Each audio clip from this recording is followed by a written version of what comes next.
Hey everyone! Thank you so much for joining us for our roundtable discussion in recognition of the 30th anniversary of the Americans with Disabilities Act on Sunday, July 26th. My name is Elizabeth Valnoa, and I'm with the Museum of Science and History. Jordan Greenlee will be doing live captioning during our discussion, and we will post an edited version of the discussion when we upload it to the Mosh's YouTube channel. With me here today, Leela Hernandez, who will help me facilitate the discussion. Thanks, Elizabeth, and hello, everyone. MOSH strives to incorporate inclusion, diversity, equity, and accessibility into every aspect of the museum's role in the community. For example, we offer special programming like our sensory nights. We design our exhibits with a variety of accommodations and offer modifications for our public programs and camps. Today we have 6 people who are here with us virtually, who represent local organizations who advocate, empower, and serve individuals with disabilities in Northeast Florida. Our goal today is to encourage dialogue and provide a safe space for open discussion. Before we get started, can each of you please state your name and the organization you represent? Let's begin with LARC Jacksonville. So my name is Claire McGrath, and I am the Community Life Coordinator here at LARC Jacksonville. I'm Joy. Joy. Joy. Yes. And you? I live in Atlanta too. So Joy lives here at LARC. And Joy is a founding member of our community. She has been here since the very beginning. That's amazing. I know.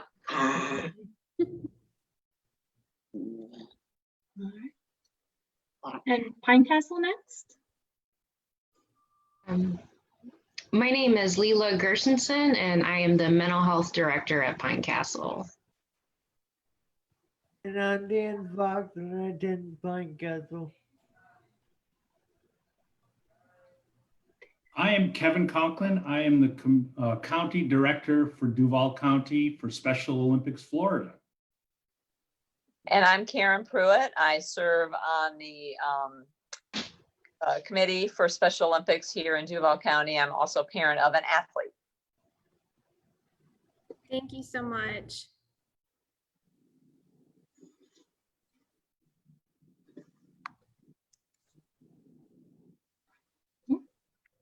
I guess I'll dive right in with our first question. Our first question, we wanted to know, for those of you who are disabled, how has your life been affected by your disability? Or how has the ADA shaped your life here in Jacksonville? And for those of you who are not part of the disability community, how have you seen ADA affect life here in Jacksonville? And whoever feels moved to chime in can go ahead and get us started. Well, for me, the ADA has done changed things for me differently. I'm able to have transportation and stuff like that, and be able to do transportation like JTA or use the sidewalks and the ramps. So there's a lot been out there that changed for me, and I'm very happy that I got the ADA to help out for people with disabilities like me or other people.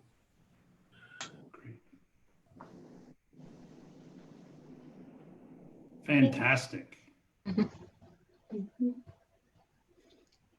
Joy, do you want to share how your life has been affected by your disability? Oh, yeah. Oh, yeah. Laura has come from God.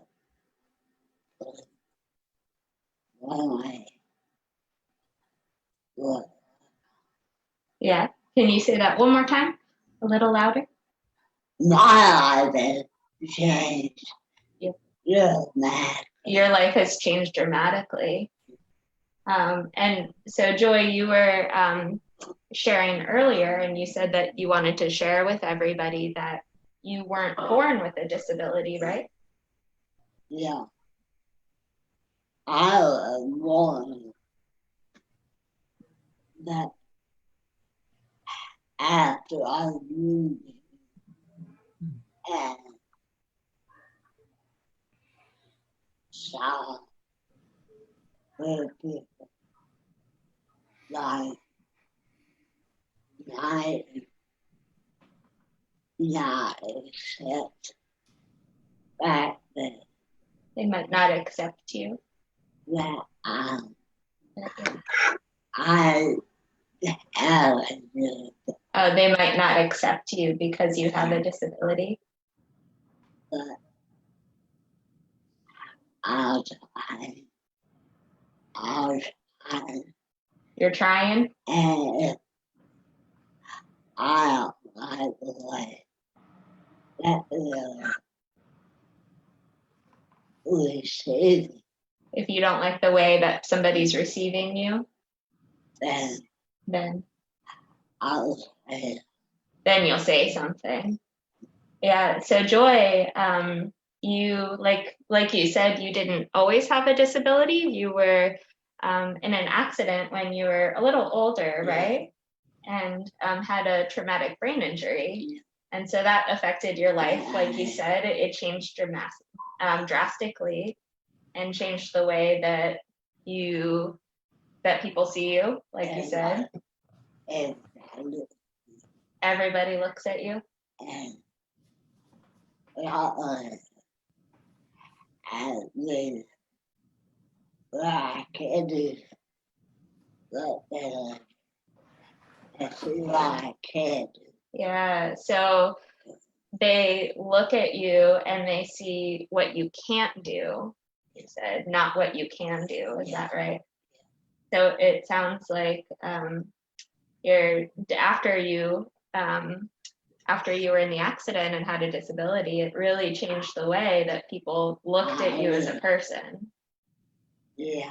Yeah. You told me earlier, you said because of your disability, you said, I've had to put up with a lot of crap. Yeah. And Joy, is something that I admire about you is you're very honest about your experiences. Oh, yeah. Oh, yes.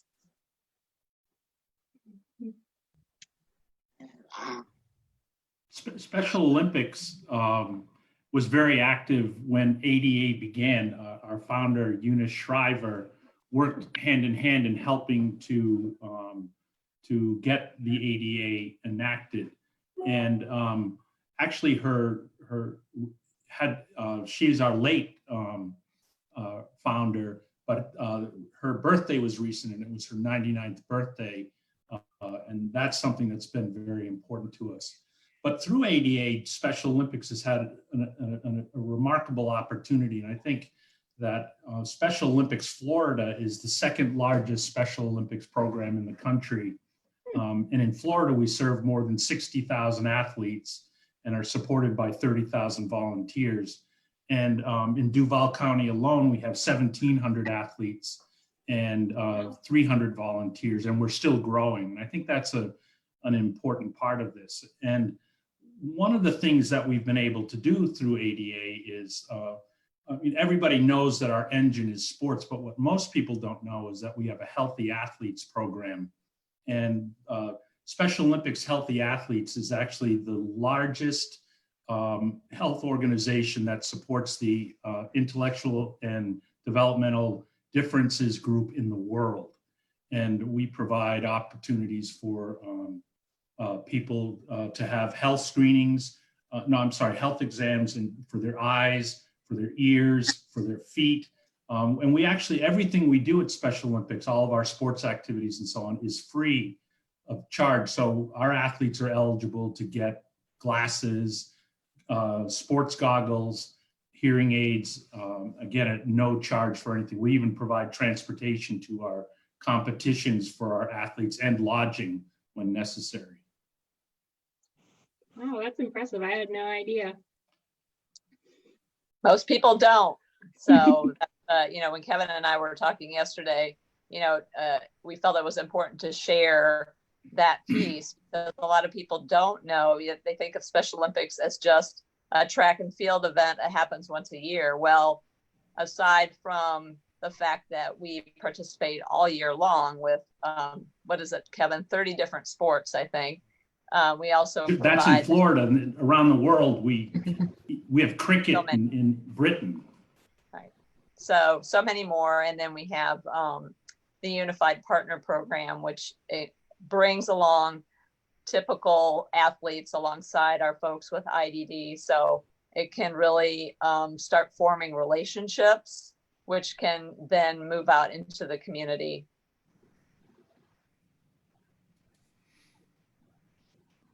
All right. So Pine Castle actually started out as a school for children with different abilities in the 50s by a group of parents. At the time, a lot of children with intellectual and developmental differences, they were sent to institutions. So they started, a group of family members or parents got together and started a school. But one of the things that the ADA did was offer protections for education. So after that, a couple years after, Pine Castle transitioned into a day program for adults. So that's been one major change. Dan, I think you said earlier that transportation is really big. I know that prior to the ADA, transportation didn't have to be accessible and people would leave their wheelchairs and then get on the transportation. Restaurants could refuse to serve people with disabilities. Employers could refuse people based on their disabilities or differences. So. I never had. I thought it refused me. Why is it just funny? You've never had somebody refuse to serve you because of your disability? Yeah. That's good. Awesome. Thank you all for that. I think that was a really great introduction to the conversation. If we're all dealing with it, I can move on to our next question, which is, do you feel like opportunities in Jacksonville are good for people with disabilities? Yeah. Yes, Joy? Yeah. Yeah. Do you want to share a little bit more about that? What do you think are some good opportunities here in Jacksonville? I want. How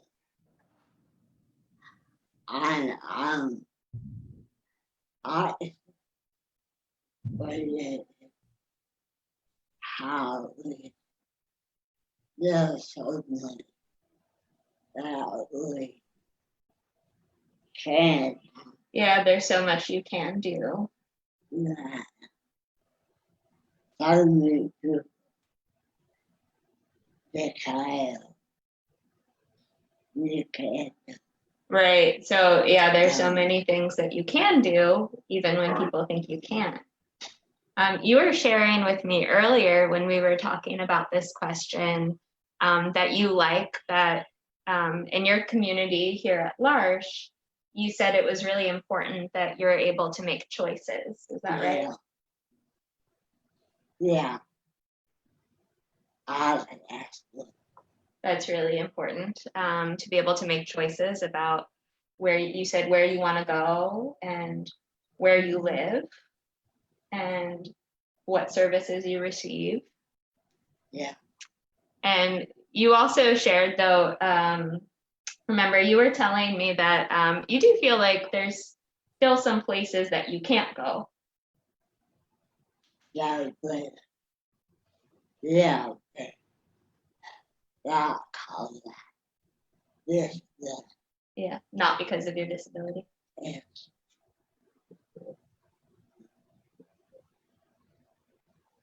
It's just big hole. Oh, just because you don't want to. Mm, Yeah. Yeah. Yeah.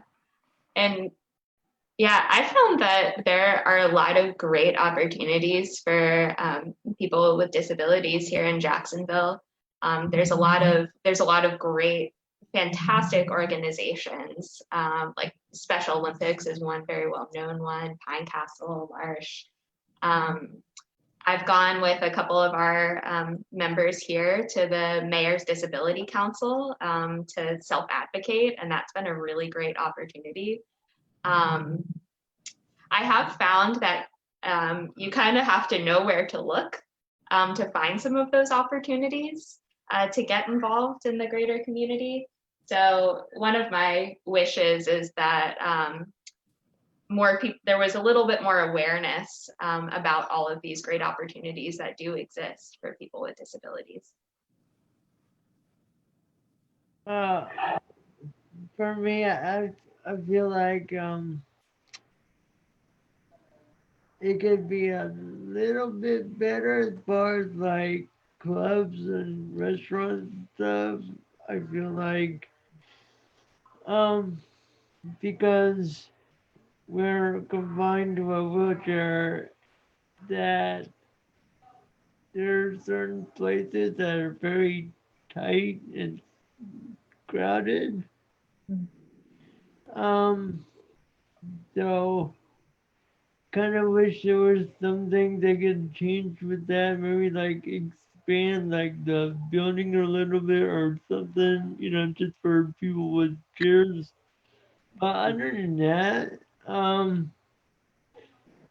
I it's it I feel pretty good about it. It's just those two are my real main concerns. The places and people not watching for us.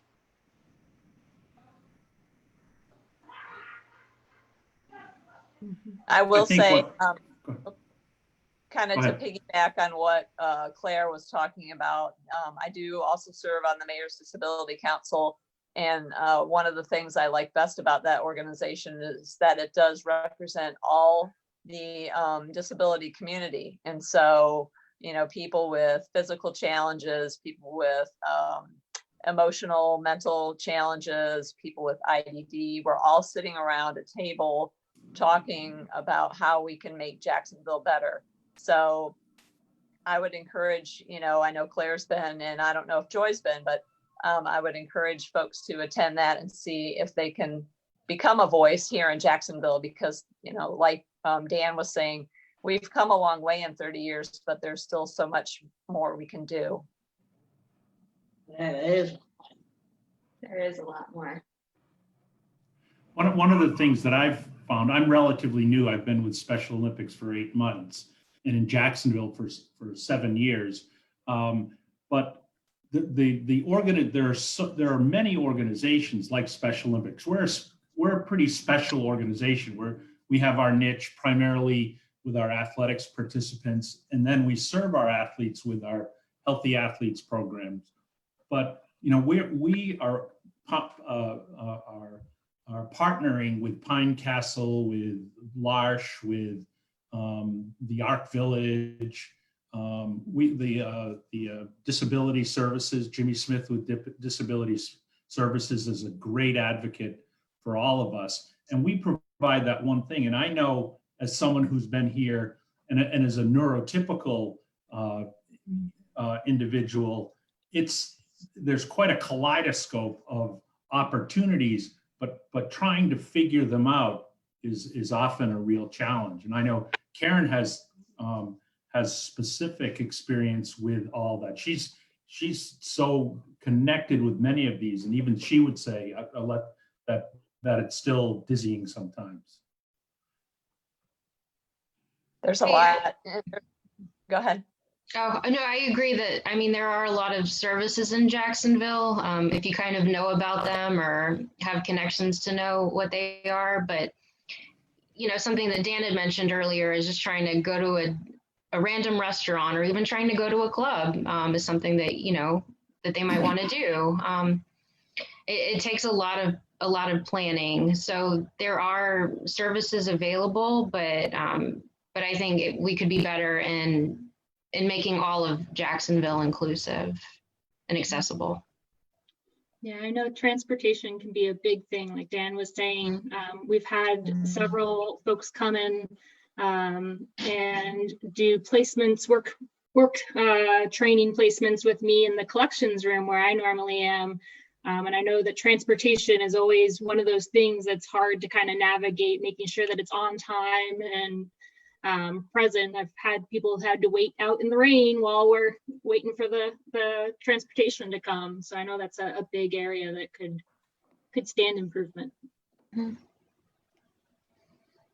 We just, in terms of transportation, in some ways, that's one of our biggest challenges. We have one of our athletes, Daniel, rides his bike, and he can't drive, but he's very active. He's a tremendous runner, and he would ride his bike 2 hours each way to practice. He lives way out on the west side, and or he would take a bus, which was a 90-minute bus ride to make all the connections and do all of that. And very sadly, he got hit by a car just a couple of months ago, and he's fine, but he broke his leg and had a neck injury. And lots of our athletes qualify for the Jack's Connection bus, but he doesn't. And so that's a real challenge for many of our athletes, particularly those who are living independently, to do that. You know, we run the socioeconomic gamut from families who are very active, very involved, maintaining health, maintaining all of that. And then we have athletes who are on their own with no family, and they're trying to make it work. And but transportation is one that I think would be, that's my big push. At the Mayor's Disability Council every month, JTA is a standing member as an ad hoc committee, and they make a presentation every month about, you know, their services. And it seems like, you know, we're inching forward, but as everybody here has explained, they all have a story of how transportation could be so much better. Unfortunately, Jacksonville is the biggest city land-wise in the United States, so there's that barrier too. But you know, they really want to partner to make things successful. So hopefully, as time goes on, that can happen. I'm glad you both brought that up. That was something too that we've seen at Pine Castle. You know, some of our participants ride their bicycles, and it's not always a safe place to do that. So finding a way to either improve transportation or a safe way for them to be able to ride their bikes.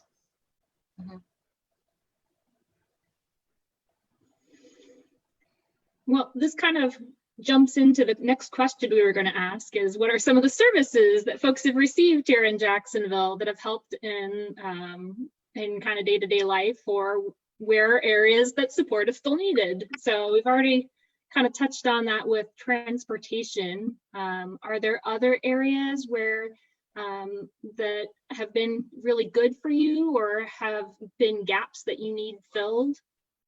For me, I got support coordinator, my staff at my house here. I got Leela right here. She's a big help. And some other staff at Pine Castle as well. So, you know, when I need something, I can reach out to one of those people, and they can try to help me out the best they can.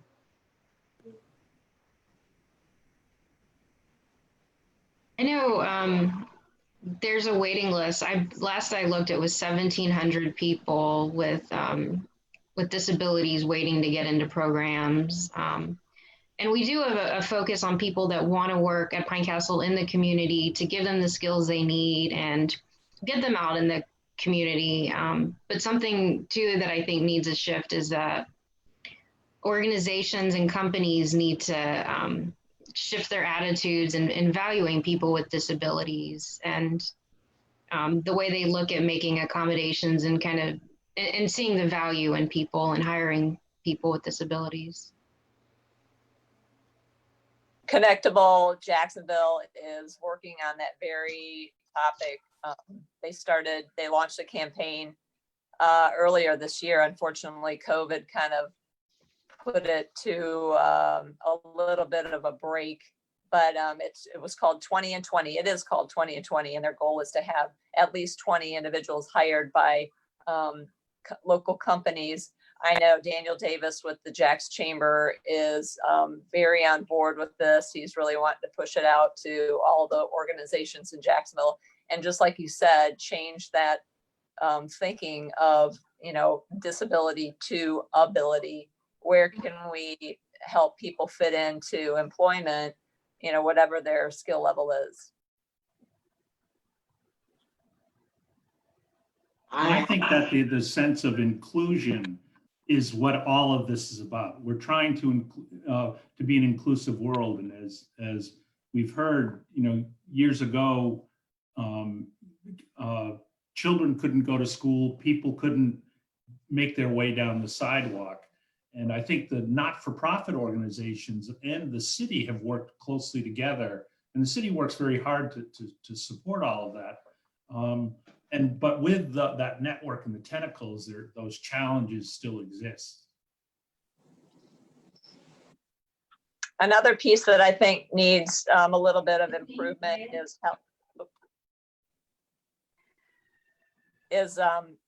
for healthcare for our folks.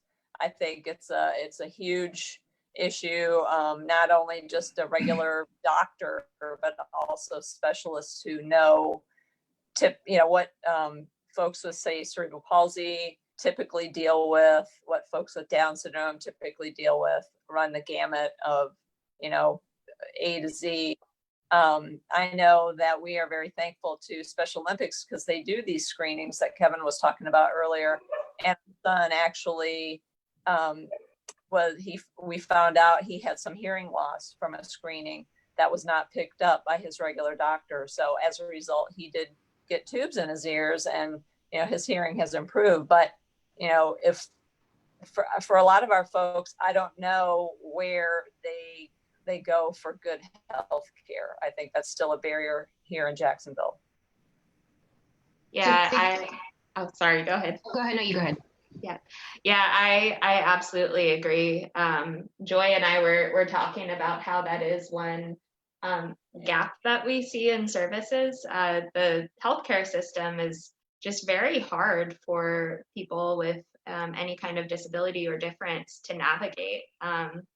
Here at L'Arche, if somebody does need to go to an appointment or to the hospital, we have somebody who accompanies them, who works at L'Arche, and they'll, Joy, I know you've been to the hospital, and you'll have somebody from L'Arche there 24/7, because sometimes it's hard for healthcare professionals to communicate, right? Yeah.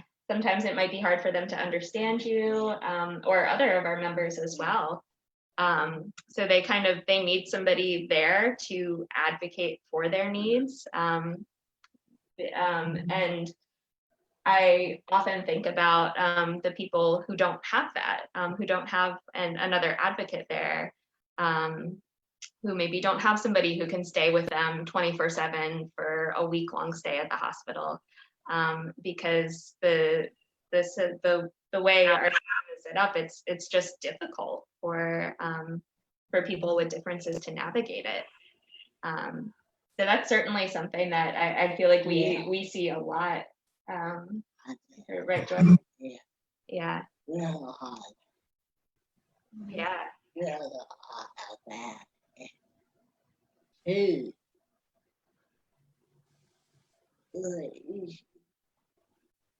he's saying it, but if you try it, Yeah. If you try to, yeah. People say you can't do anything, but if you try to, you can. Yeah. I'm not, I'm it's the that is elegant, and I want to try to as I can. Right. So yeah. So you'll tell people that you can do something, and then they'll tell you that you can't. Yeah. Yeah. We were, and Joy is kind of in a unique position. Yeah. She kind of falls through the cracks a little bit because since Joy wasn't born with a disability, she doesn't qualify for the med waiver program, which provides a lot of funding for people with intellectual disabilities in the state of Florida.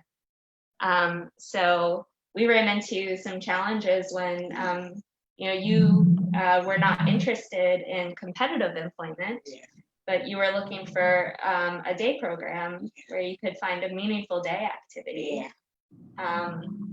And Joy visited a lot of different day programs and just found that there were not very many that took her insurance. And the choices that you did have, they were pretty limited, right? Yeah. I know it. Oh, it do it. Like, Right. Yeah. So that was one challenge that Joy especially we've experienced with Joy. Some of the services aren't accessible to everybody because of funding issues. but yeah. It's like, oh, you really can't figure out what. Yeah. And you were telling me earlier, Joy, that one service that has helped you is housing, is finding a place to live. So you've been a part of L'Arche for 35 years? Is it been about 35 years now? Yeah. And it's many of our assistants or staff members at L'Arche live in the community as well. So it really does feel like a community. You were telling me that. Is that true, Joy? Yeah. Yeah. I had this nobody Mm-hmm. in the and why it Right. Yeah, that's an important piece. is. Yeah. So you were telling me that it's really important to you to be a part of a community and to have a good place to live. But you were telling me that you feel like that's not something that everybody in Jacksonville has, that it is still hard to find places to live if you have a disability, a good place of your choice. So I think that's something that could always be improved as well, is more options and more really good options for people with disabilities to be able to either live independently with supports as needed, to be able to live in a community if that's what they want. So I think more options and better options is something that we're definitely moving in the right direction, but there's always room for improvement. Amen. Joy said, "Amen." Amen. And that definitely leads us into our next question. I know you guys have mentioned some of the hurdles, but how does Jacksonville in general look? How does the future look for everyone? How do you envision a accessible and an inclusive Jacksonville of the future? One of the things that I, as a parent, like most about the Special Olympics experience is that we have an athlete leadership program. And I believe very strongly that like the two self-advocates that we have here today, that the people themselves who have whatever condition or whatever difference it is, need to lead us typical folks down the way of inclusivity. So, have them involved in the planning, have them involved in, whatever needs to happen to make things better here in Jacksonville. That's right. Yeah. I have to agree on that one. And I found that it's helpful to have a good variety of people. So here at MOSH, I can speak for some limited physical disabilities, but I can't speak for somebody who has an intellectual disability or some other different physical disability that I don't have. And so having that variety of voices really makes a difference as well.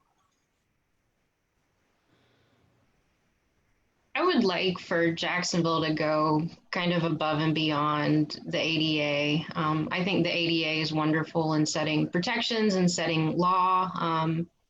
I know at Pine Castle, anybody that comes in, we figure out how to make them thrive, and how to get them to reach their goals. So, and we value everybody. And I know, L'Arche and Special Olympics and a lot of other, places in our community do the same, but I would like to see more of that in Jacksonville. And something that's also kind of come up too for me is just during this pandemic, I know that we've all made a lot of transitions really quickly. We figured out how to do a lot of things online. We're having this roundtable virtually. Dan, to brag on you for a minute, but you took an online course virtually since this pandemic. I go to online concerts, things like that, that have really opened up accessibility. So I think, we figured out that there's a lot that we can do if we put our minds to it. That's why we're gonna tech savvy. Sorry, Dan, thank you. That's okay. Don't care. Well, I think, just kind of piggybacking on that a little bit, I think that the COVID challenges we faced have taught us a new kind of patience. And I think that's one of the things that we need to have with each other more than we have in the past. But I also know with those of our contemporaries who might have an intellectual or physical disability, that our patience, as it extends, you find this incredible brilliance in the entire community and that whole sense of inclusion, and that the opportunities that I had a chance to go over to Pine Castle a few months ago, and the work, the factory that you have there is incredible. And they meet the needs and they meet the skills of the Pine Castle residents. And I think that paying more attention is good. And that's one of the challenges with health. Often, a doctor or a healthcare worker won't know how to ask the right questions of a person. And we'll find athletes who have a sore toe and will look, and it may be really infected, and they don't know how to speak. Their toe hurts. That's all. They're playing basketball or they're doing whatever. And I think understanding a better patience in general is a good thing. And I do think that the brilliance of everyone comes out in all of our organizations, and it becomes part of that whole the kind of the tapestry of inclusion. Yeah, my hope is that we can create a community in Jacksonville where it's not just that the needs of people with disabilities are being met. Like, we want to meet needs, of course, but we want to go beyond that and create spaces where people of all abilities can really thrive. And here at Larch Jacksonville, we try to go beyond just coming at it with the approach of we're going to meet needs and we're going to help people with disabilities, but we are here to recognize their gifts and recognize what we need to learn from them. And I think if we can go about approaching disability that way, like Joy, you've been saying this whole time that you don't want people to tell you what you can and can't do for yourself. Yeah. You want people to assume that you can do something, right? And I think that's how we're going to create a more inclusive society, is kind of going above that bare minimum and not just trying to meet kind of the minimum standards. Like Dan was mentioning earlier, that there's a lot of places that are technically accessible, but they're still really difficult to navigate for people of different abilities. So I think going beyond that, we're just going to try to meet needs to we're trying to create spaces where everybody can thrive is really important. Right. That is important.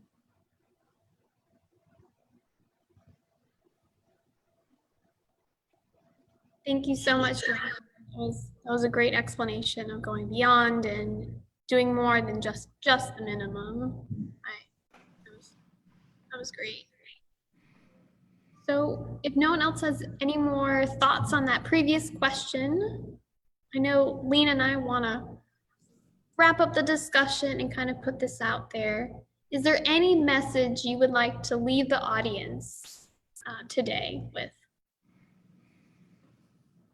For me, don't look at me like a person in a wheelchair. Look at me because I'm a real person. Just because I have a disability does not mean I'm not mentally there when I am, because I am.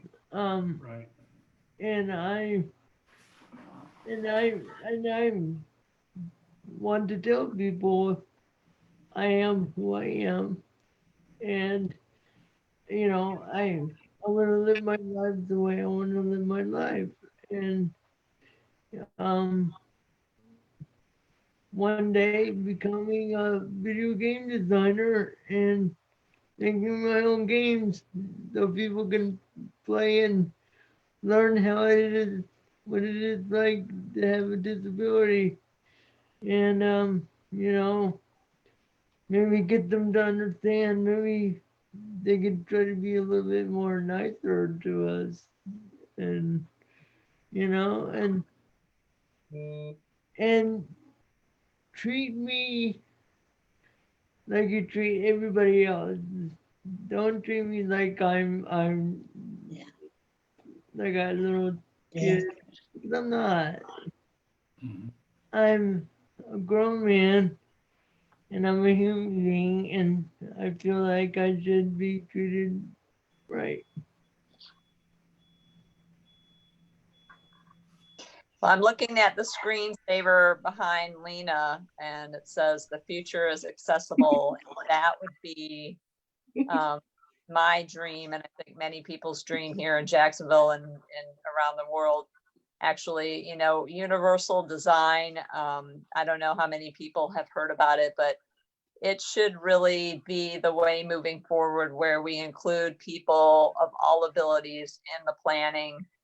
We make education accessible, we make employment accessible, we make transportation, everything should be accessible. So design it from a standpoint of people of all abilities needing that service or that program or that store or whatever it might be.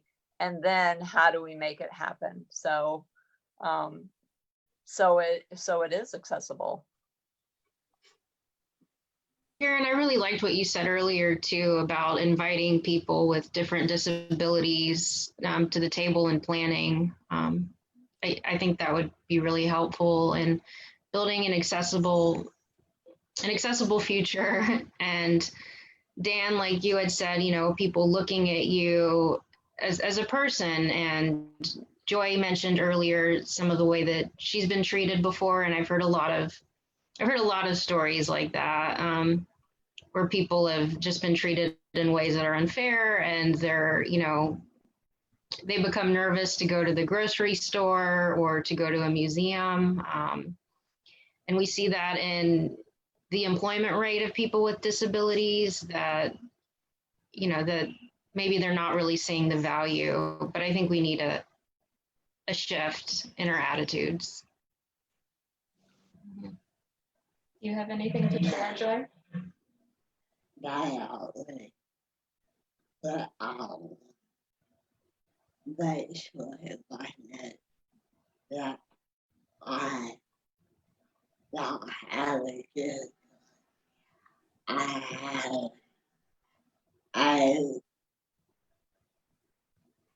think Yeah. So you want to make sure that everybody knows. that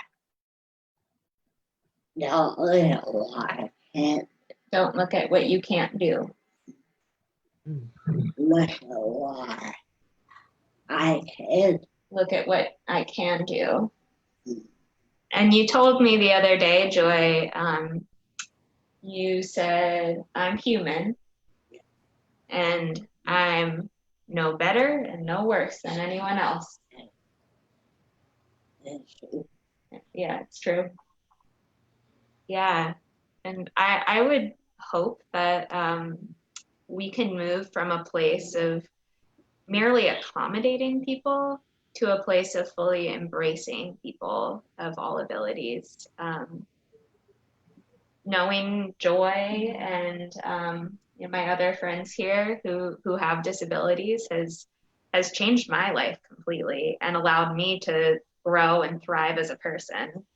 So I really credit them with shaping me into the person that I am today. So I hope that we can recognize that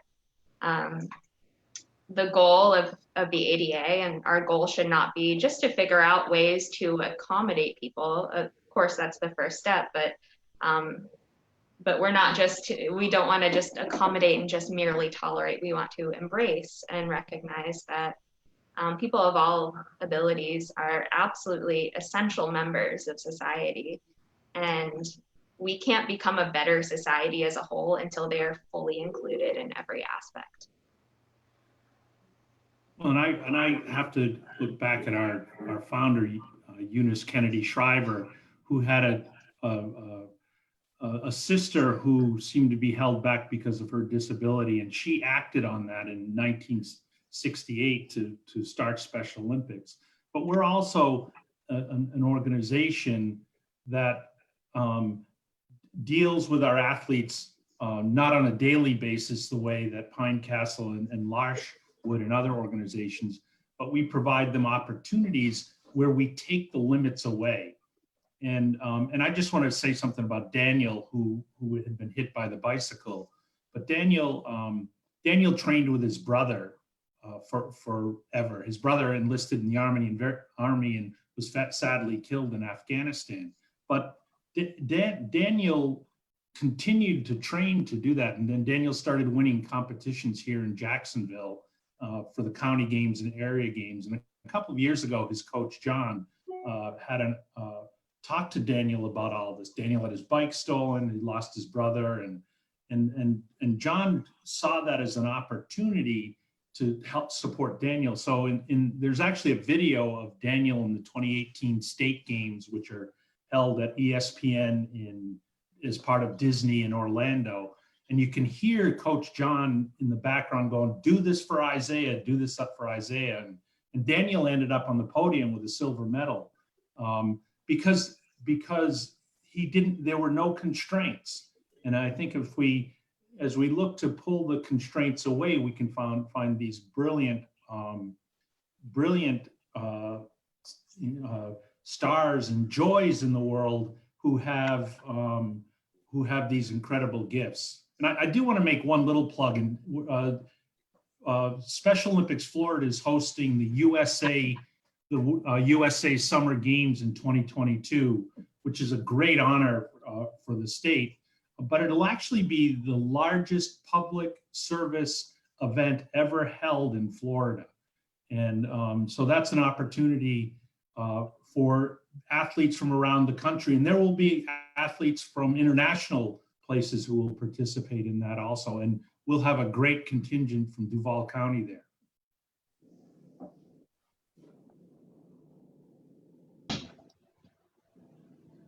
I've been keeping an eye on our Facebook page, and it looks like no one has come up with any questions so far.